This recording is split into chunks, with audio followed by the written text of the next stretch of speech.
Hallelujah. Praise the name of the Lord. We thank God. This is the day the Lord has made. Therefore, you that are listening or viewing me, choose to be glad in it, because God did this day for us.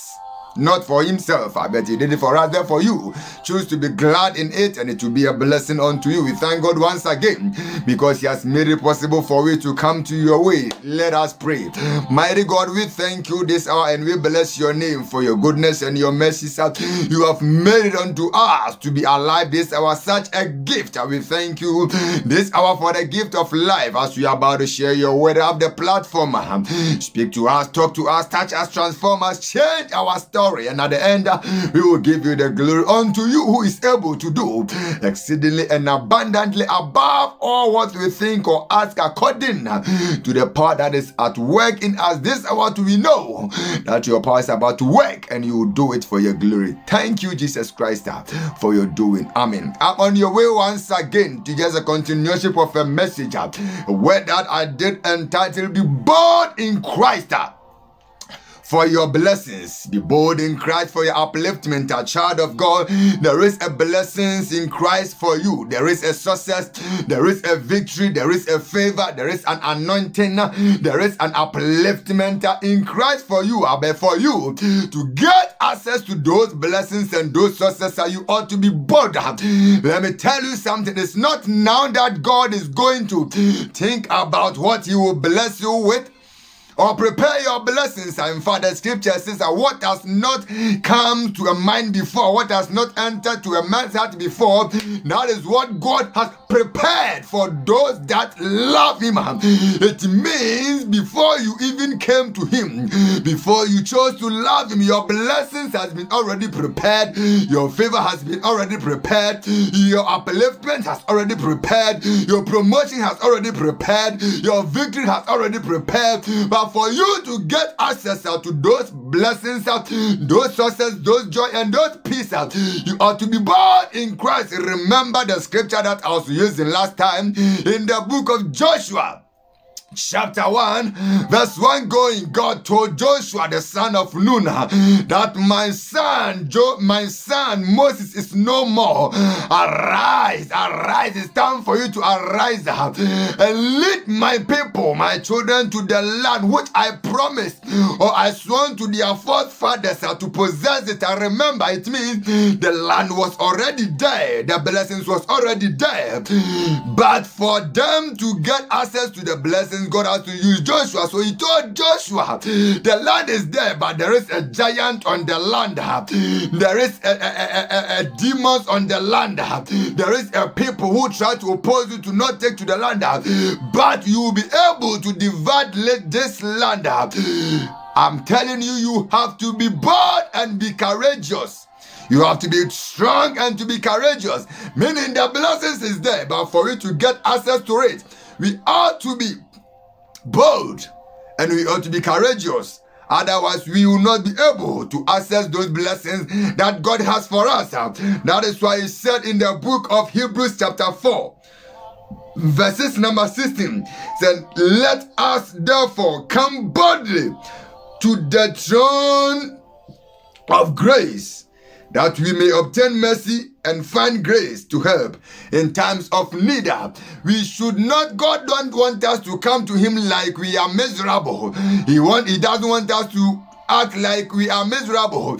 And we don't have to act like we are miserable. He said we should come to the throne room of grace boldly. We shouldn't just come to him anyhow. We have to come to him boldly because life is war. So we have to come to him boldly so that we will be able to access the blessings, the success, and the victory that he has for us. And there is a blessings that God has for us. So for you to be able to access it, we have to be bold in Christ. That is why my topic was Be Bold in Christ for your blessings. So do you really know that God has already blessed you through Christ? Do you already know?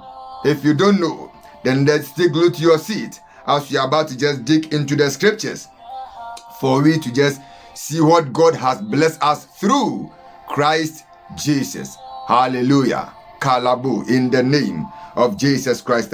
Let us just get into the scripture quickly. The book of 2 Corinthians, chapter number 1, verses 20. 2 Corinthians chapter number 1, verses 20. And I read. 2 Corinthians chapter 1, verses 20. And I read. He said, for all the promises of God, in him are yes, and in him amen, to the glory of God through us. There is a promises of God for our life.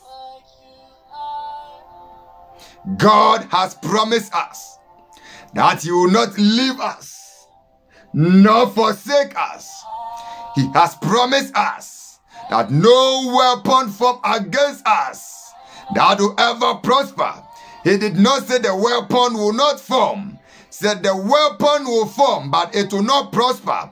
It is the promises of God for his children. He has promised us that we will be the head and not the tail.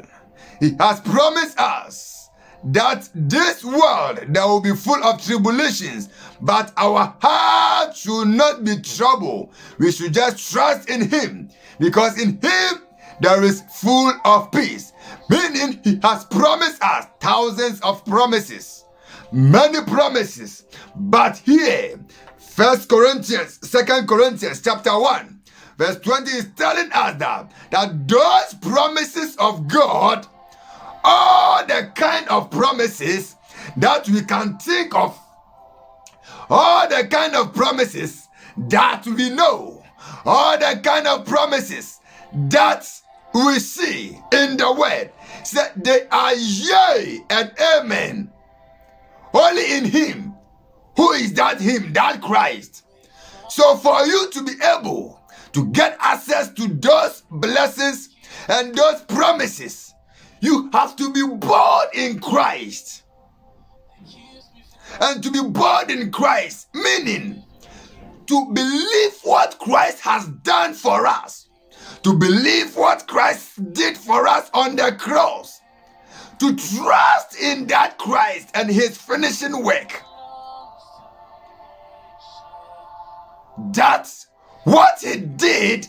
It was not for his sake, but it was for me and you.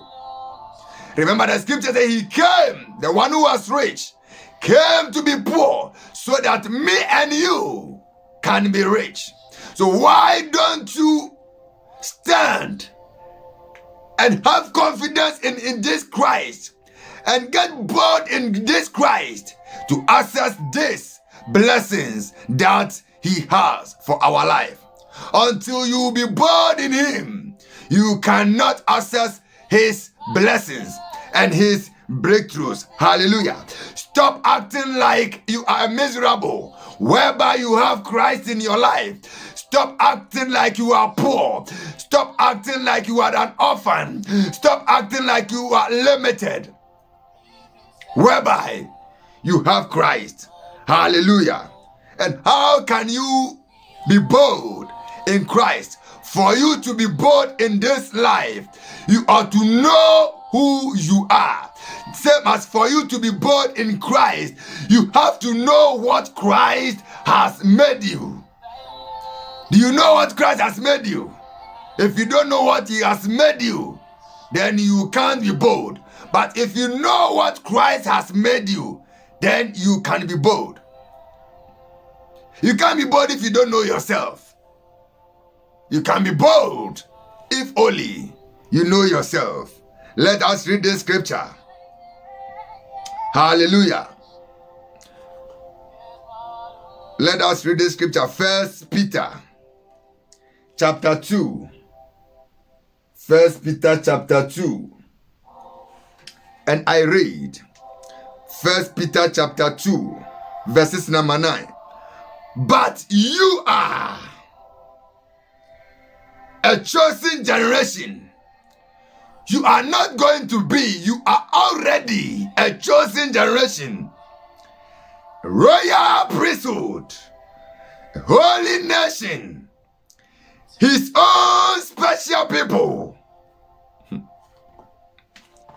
that you may proclaim the praises of him who called you out of darkness into his marvelous light. So do you know that God has made you priest through Jesus Christ? Do you know that you are a special person to Jesus Christ? Because of you are special to God.